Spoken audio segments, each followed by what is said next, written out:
আসসালামু আলাইকুম প্রিয় ভিউয়ার্স। অনেকেই দীর্ঘদিন প্রবাস জীবন কাটিয়ে এসেছেন বা বিদেশ থেকে অনেক টাকা পয়সা ইনকাম করে নিয়ে এসেছেন বা বিভিন্ন সোর্স থেকে একটা অ্যামাউন্ট পেয়েছেন যেটা দিয়ে আপনি একটা স্টেবল একটা বিজনেস করতে চান, কিন্তু আপনি বিজনেস সম্পর্কে তেমন কোনো ধারণা রাখেন না বা বিজনেসের পূর্ব অভিজ্ঞতা নেই। তো এক্ষেত্রে আপনি কি ধরনের বিজনেস শুরু করতে পারেন, এটা নিয়ে আপনি দ্বিধাদ্বন্দ্বে থাকেন।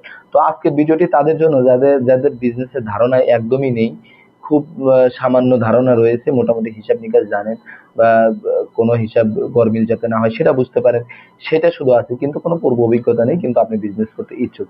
তো এই টাইপের উদ্যোক্তাদের জন্য আজকের এই ভিডিওটি, যারা পূর্ব অভিজ্ঞতা ছাড়াই একটা বিজনেস স্টেবল ভাবে রান করাতে চান, তাদের জন্য আজকের ভিডিও। পুরো ভিডিওটা দেখতে থাকুন, চলে আসছে ইন্ট্রো করে। আসসালামু আলাইকুম প্রিয় ভিউয়ার্স।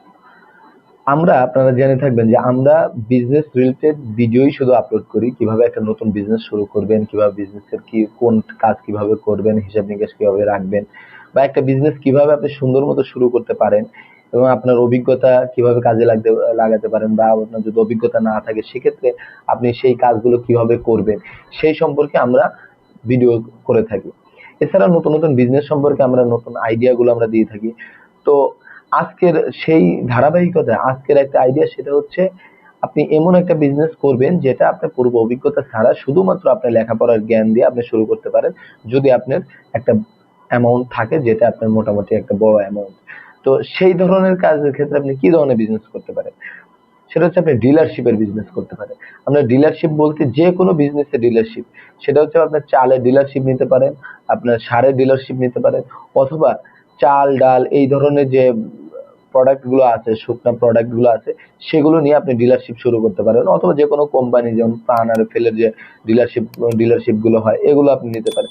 কিন্তু এই ধরনের বিজনেসের ক্ষেত্রে আপনার দরকার হচ্ছে মূলধন।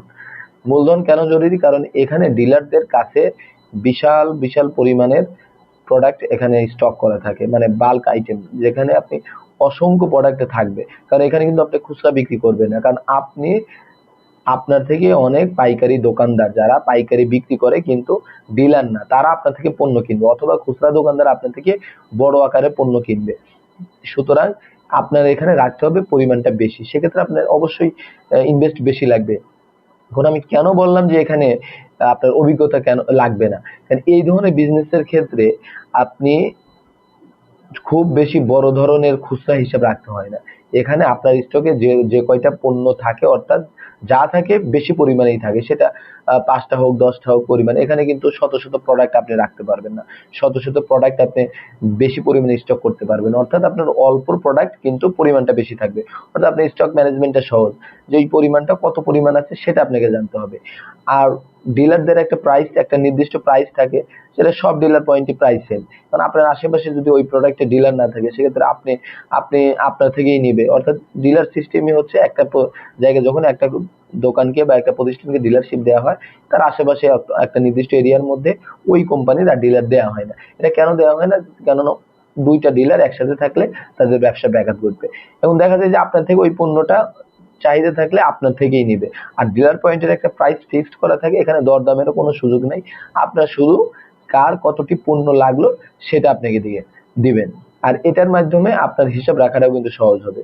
তো দেখা যায় আপনি জাস্ট যে ১০টা বা ১৫টা পণ্য নিয়ে যদি শুরু করেন, তো এই পণ্যগুলোর মধ্যে কার কতগুলো গেল, কতগুলো থাকলো, এবং কোনটার প্রাইসটা কি, ডিলার প্রাইসটা কি, এটা শুধু আপনার জানতে হবে। তো দেখা যায় যে এটা কম বেশি কাস্টমারকে বা ডিলারকে কোম্পানি প্রোভাইড করে যে ডিলার প্রাইস কেমন। এবং এই বিজনেসের একটা রিস্ক বা সমস্যা হচ্ছে, আপনি এই বিজনেসের ক্ষেত্রে বাকির হারটা একটু বেশি থাকে। যেহেতু আপনি ডিলার, আপনার থেকে আপনার পাইকার বা অর্থাৎ আপনার যে কাস্টমার গুলো আছে, তারা কিন্তু আপনার থেকে পরিমাণে বেশিই নেবে। অর্থাৎ কেউ ১০,০০০ টাকার পণ্য নেবে, কেউ ১৫,০০০ টাকার নেবে, কেউ ২০,০০০ টাকার নেবে। এবং দেখা যাবে যে এই ১০,০০০, ১৫,০০০, ২০,০০০ টাকার পণ্যের কাস্টমার গুলো আপনার কাছে কিছু বাকি সুবিধা চাইবে। আর এটা নর্মাল ডিলার পয়েন্ট থেকে সবাই নেয়। দেখা যায় যে আপনার থেকে যারা পণ্য নিবে, সেটা নিয়ে বিক্রি করবে, বিক্রি করে আপনাকে পেমেন্ট করবে। এখন আপনাকে ভেরিফাই করেই এই বাকির সুবিধাগুলো তাদেরকে দিতে হবে।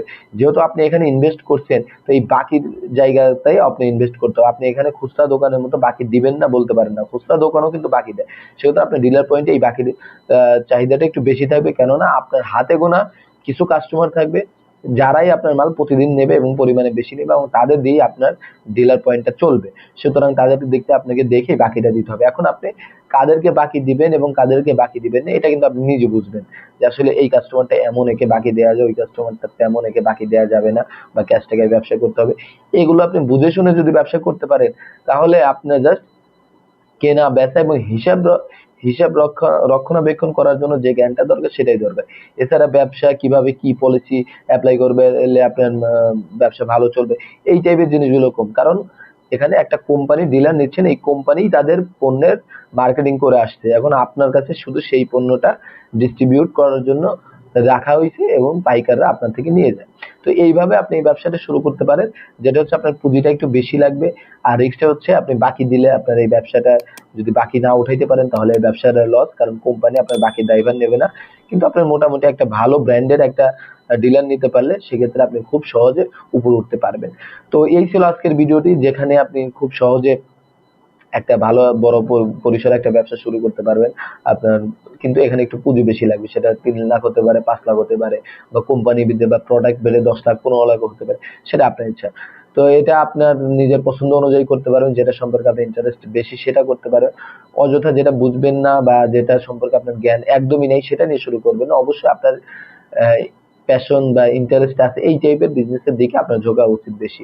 আর যদি আমাদের চ্যানেলের ভিডিও আপনার ভালো লেগে থাকে অবশ্যই আমাদের চ্যানেলটি সাবস্ক্রাইব করে আমাদের পাশে থাকবেন। আমরা নিত্য নতুন বিজনেস আইডিয়া, বিজনেসের সমস্যা সমাধান সম্পর্কে আলোচনা করে থাকি। তো ধন্যবাদ সবাইকে। আসসালামু আলাইকুম রহমতুল্লাহ।